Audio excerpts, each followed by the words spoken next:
Hello दोस्तों, स्वागत है आपका। हम देख रहे हैं एसएससी जीडी के लिए इम्पोर्टेंट क्वेश्चंस की सीरीज़। देखिए, ये क्वेश्चन प्रीवियस पेपर्स पर में आए हुए क्वेश्चंस पर आधारित है। तो सारे ही क्वेश्चंस और फैक्ट्स को ध्यान से सुनिएगा, डिटेल्स को भी ध्यान से सुनिएगा। इससे रिलेटेड क्वेश्चन ज़रूर ही आपके एग्ज़ाम्स में दिखेंगे आपको, ठीक है। तो आइए फटाफट से स्टार्ट करते हैं। पहला है, टमाटर का लाल रंग की उपस्थिति के कारण होता है। देखिए क्या है, टमाटर में एक कार्बनिक पिगमेंट लाइकोपीन पाया जाता है, ठीक है। और ये लाइकोपीन की उपस्थिति के कारण ही टमाटर का रंग लाल होता है, ठीक है। तो इसे याद रखिएगा। अगला देखते हैं, हल्दी में कौन सा रासायनिक यौगिक मौजूद होता है। तो देखिए, हल्दी में करक्यूमिन नाम से एक रासायनिक यौगिक उपस्थित होता है। यही करक्यूमिन में औषधीय गुण होते हैं, ठीक है। आपने देखा होगा कि हल्दी का यूज हम एंटीसेप्टिक के रूप से करते हैं। कुछ सूजन वगैरह हो जाए तो हम हल्दी का पेस्ट अप्लाई करते हैं। तो ये करक्यूमिन ही है वो हल्दी में मौजूद, जिसकी वजह से इसमें औषधि गुण पाए जाते हैं। और इस करक्यूमिन से ही इसका जो साइंटिफिक नेम है, ये करक्यूमा लोंगा रखा गया है, ठीक है। तो इसको भी याद रखिएगा। अगला है, भारत के किस हिस्से में ठंडी पर्वतीय जलवायु पाई जाती है। देखिए, पर्वतीय क्षेत्र भारत में मोस्टली उत्तरी साइड में है। ये जो हिमालय ग्रेट रेंज है, ये काफ़ी ऊंचे ऊंचे पर्वतों की श्रृंखला है। आपने माउंट एवरेस्ट का नाम सुना होगा। ये नेपाल में भारत की से जस्ट उत्तरी पूर्वी भाग में फैला हुआ है। तो ये पर्वतीय स्थिति के कारण, और देखिए वैसे तो भारत तीनों ओर से समुद्र से घिरा है, लेकिन इसका उत्तरी भाग जो है ये समुद्र से पर्याप्त दूरी पर है। समुद्र के आसपास आपको समशीतोष्ण जलवायु पाई जाती है, यानी कि वहाँ पे ना बहुत ज़्यादा ठंड होती है ना बहुत ज़्यादा गर्मी होती है। लेकिन जो पर्वतीय इलाके हैं वहाँ पे ठंड थोड़ी ज़्यादा पाई जाती है। तो भारत के किस हिस्से में ठंडी पर्वतीय जलवायु है, तो ये उत्तरी भाग में है, ठीक है। अगला देखते हैं, 2011 की जनगणना के अनुसार किस केंद्र शासित प्रदेश की साक्षरता दर न्यूनतम थी। देखिए, हम केंद्र शासित प्रदेश की बात कर रहे हैं, तो ये सबसे ज़्यादा दादर एवं नगर हवेली की कम थी, ठीक है। और अगर हम बात करेंगे सबसे ज़्यादा कहाँ पे थी केंद्र शासित प्रदेश में, तो ये लक्षद्वीप की साक्षरता दर सबसे ज़्यादा थी केंद्र शासित प्रदेश में, ठीक है। और राज्यों की बात करें तो सबसे कम थी बिहार की लिटरेसी रेट, और केरला की लिटरेसी रेट सबसे ज़्यादा थी, है ना। तो ये फैक्ट्स भी आप याद रखिएगा। अगला है, किस अधिनियम से भारत में द्वैध शासन या प्रांतीय प्रशासन में द्वैध शासन प्रणाली की शुरुआत हुई थी। देखिए, ये 1919 का भारत सरकार अधिनियम है, जिसे हम मॉन्टेग्यू चेम्सफोर्ड सुधार के नाम से भी जानते हैं। उस समय चेम्सफोर्ड भारत के वायसराय थे, और मॉन्टेग्यू, एडविन मॉन्टेग्यू, ये भारत के सेक्रेटरी हुआ करते थे। सेक्रेटरी ब्रिटेन में होता था, और वो भारत के लिए वहाँ से कानून का निष्पादन करता था, वहाँ से सरकार चलाता था, और वायसराय जो भारत में होता था, ठीक है। तो ये जो मॉन्टेग्यू चेम्सफोर्ड सुधार है, ये 1919 में आया, और इसने भारत में द्वैध शासन की शुरुआत की, और इसी के तहत भारत में पहली बार चुनाव के बारे में बात की गई थी, ठीक है। अगला है, भारत के साथ कितने देश अपनी सीमाएं साझा करते हैं। देखिए, भारत से कुल 7 देश लगे हुए हैं, हम इन्हें अपने पड़ोसी देश मानते हैं, ठीक है। और ये जो 7 देश है, ये कौन कौन से अपन देख लेते हैं। अफगानिस्तान, बांग्लादेश, भूटान, चीन, नेपाल, पाकिस्तान और म्यांमार, ठीक है। ये 7 देश है। अच्छा, आप एक चीज़ में कंफ्यूज मत होइएगा कि अफगानिस्तान कैसे भारत से लगा हुआ है। देखिए, अफगानिस्तान की सीमा भारत के जम्मू एंड कश्मीर से लगती है, लेकिन ये कश्मीर का वो हिस्सा है जो पाक ऑक्यूपाइड है, ठीक है। जो पीओके है, उससे ये अफगानिस्तान की बाउंड्री लगती है। तो ये इम्पॉर्टेंट है। याद रखिएगा। अगला है, राजा हर्षवर्धन के दरबारी कवि कौन थे? देखिए राजा हर्षवर्धन भारत में 590 से 647 के बीच में थे। ये वर्धन डायनेस्टीज के राजा थे और इनकी राजधानी कन्नौज हुआ करती थी, ठीक है। तो इनके दरबार में संस्कृत के प्रकांड विद्वान बाणभट्ट हुआ करते थे, ठीक है। बाणभट्ट इनके दरबारी कवि थे। इन बाणभट्ट ने ही हर्षचरित्र बुक लिखी है और ये बुक काफ़ी फेमस है। इसी से हमें वर्धन डायनेस्टी के बारे में काफ़ी कुछ पता चलता है और ये भी इम्पोर्टेंट है, अक्सर एग्ज़ाम्स में पूछे जाती है, तो याद रखिएगा। अगला देखते हैं, बतुकम्पा त्यौहार किस राज्य से संबंधित है? देखिए बतुकम्पा त्यौहार है, ये तेलंगाना का एक फेस्टिवल है और ये एक फूलों का त्यौहार है, ठीक है। और ये मोस्टली नवरात्र में मनाया जाता है, ठीक है। अगला है, राग दीपक का संबंध किस प्रसिद्ध संगीतकार से है?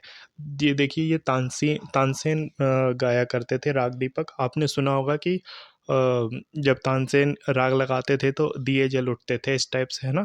तो ये वही है। अब ये कितना सच है कितना नहीं, ये तो नहीं कह सकते, पर ये तानसेन याद रखिएगा आप। तानसेन का नाम था, एक्चुअल नेम इनका रामतनु पांडे था, लेकिन इनको अकबर ने अपने राज दरबारी जो नौरत्न थे उनके, उसमें शामिल किया था, ठीक है। और उसके बाद इन्होंने मुस्लिम धर्म अपना लिया था, ठीक है। अगला है, ओलंपिक में किस प्रतिस्पर्धा में भारत को अपना पहला स्वर्ण पदक मिला? देखिए यहाँ पे इंडिविजुअल स्वर्ण पदक की बात की गई है, ना कि टीम की, है ना। टीम वैसे तो हॉकी में मिला था भारत को, लेकिन पहला इंडिविजुअल जो स्वर्ण पदक है ये भारत को शूटिंग में मिला था। आपको याद होगा अभिनव बिंद्रा ने शूटिंग में स्वर्ण पदक जीता था। ये 2008 के ओलंपिक, बीजिंग ओलंपिक की बात है, ठीक है। तो ये भी याद रखिएगा। अगला है, प्रसिद्ध उपन्यास मैला आंचल किसकी रचना है? देखिए ये मैला आंचल फणीश्वर नाथ रेणु का उपन्यास है, तो इसे याद रखिएगा। अगला है, हिंदू मंदिर हिंगलाज माता और कटासराज भारत के किस पड़ोसी देश में स्थित है? देखिए जो हिंगलाज माता मंदिर है ये 51 शक्तिपीठ में से एक माता रानी को समर्पित मंदिर है। और ये कटासराज जो है ये भगवान शिव को समर्पित एक मंदिर है और ये दोनों ही मंदिर पाकिस्तान में है, ठीक है। तो इसे याद रखिएगा, ये पाकिस्तान में है। अगला है, प्राचीन संस्कृत ग्रंथों को पढ़ाने के लिए वर्ष 1791 में हिंदू कॉलेज की स्थापना कहाँ की गई थी? देखिए हिंदू कॉलेज 1791 की बात है ना, आप कंफ्यूज मत होइएगा, क्योंकि एक हिंदू कॉलेज की स्थापना राजा राम मोहन राय ने भी की थी और BHU बनारस हिंदू यूनिवर्सिटी मदन मोहन मालवीय ने भी बनारस में स्थापित की थी। तो आप इसमें कंफ्यूज मत होइएगा, ये 1791 का संस्कृत पढ़ाने के लिए हिंदू कॉलेज की बात की गई है। तो और ये लॉर्ड कॉर्नवालिस उस समय भारत के गवर्नर जनरल हुआ करते थे, उस समय की बात है, ठीक है। तो ये बनारस में ही हुआ था ये कॉलेज की स्थापना भी, तो इस फैक्ट को याद रखिएगा। अगला है, अनुच्छेद 74(1) के अनुसार मंत्रिपरिषद का प्रमुख कौन होता है? देखिए अनुच्छेद 74(1) में ये कहा गया है कि राष्ट्रपति की सहायता के लिए प्रधानमंत्री की अध्यक्षता में एक मंत्रिपरिषद होगी, ठीक है। ये मेंशन है 74(1) में कि प्रधानमंत्री की अध्यक्षता में एक मंत्रिपरिषद होगी, ठीक है। तो मंत्रिपरिषद का अध्यक्ष या प्रमुख जो है वो प्रधानमंत्री होता है, ठीक है। अगला है, किस अधिनियम के बाद भारत ब्रिटिश ताज के नाम से शासित होने लगा? देखिए आपने 1857 की क्रांति के बारे में सुना होगा। ये यही वो क्रांति थी जिसने भारत से कंपनी शासन को समाप्त किया था। 1857-58 तक के भारत में ईस्ट इंडिया कंपनी का शासन हुआ करता था।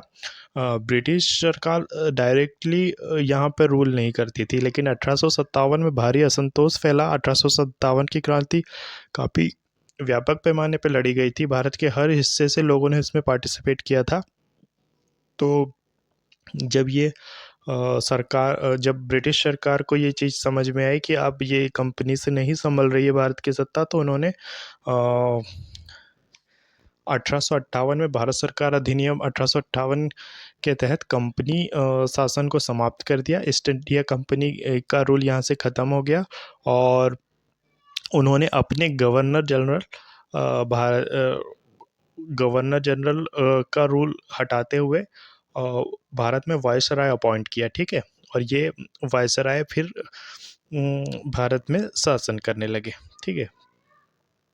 अगला है पीएम स्वनिधि योजना भारत सरकार के किस मंत्रालय द्वारा संचालित है।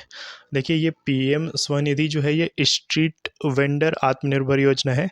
स्ट्रीट वेंडर्स आपने सुना होगा, जो रोड्स पर किसी भी प्रकार की दुकानें लगाते हैं। ये उनके लिए एक लघु इसमें छोटे छोटे लोन्स दिए जाते हैं, 10,000, 20,000, 50,000 के।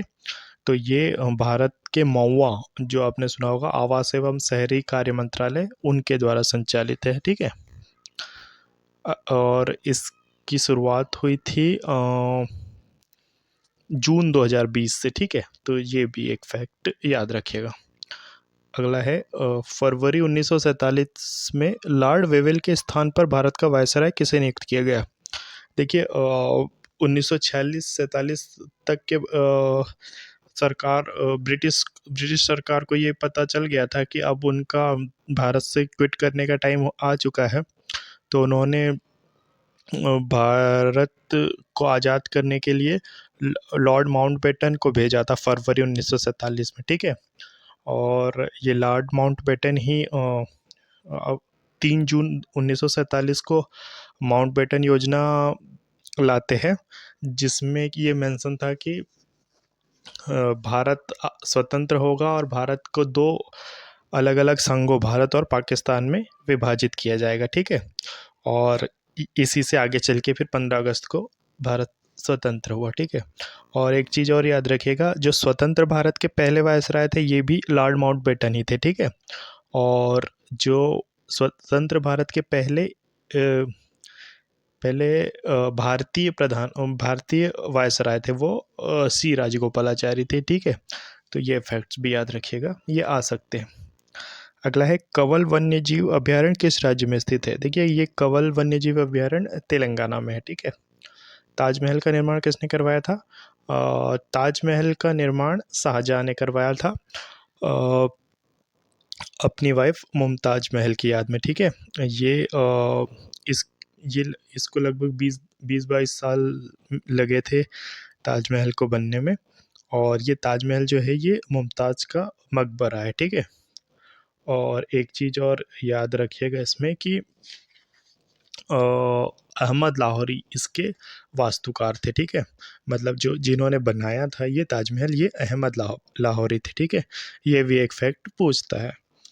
अगला है भारतीय संविधान का कौन सा अनुच्छेद विशेष रूप से राष्ट्रपति पद के लिए योग्यताओं से संबंधित है। तो देखिए, अनुच्छेद 58 में राष्ट्रपति के लिए योग्यताएं निर्धारित की गई है, ठीक है। तो ये भी याद रखिएगा, ठीक है। तो ये थे दोस्तों कुछ इम्पोर्टेंट क्वेश्चंस, और देखिए आप इन्हें 1-2 बार देख लीजिएगा।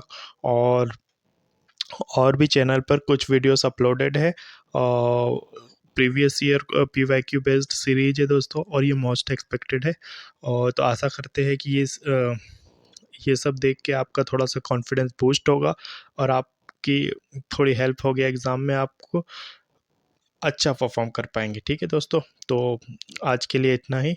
अगर पसंद आए तो लाइक, शेयर और सब्सक्राइब कर लीजिएगा, और मिलते हैं जल्दी ही अगले वीडियो में। All the best.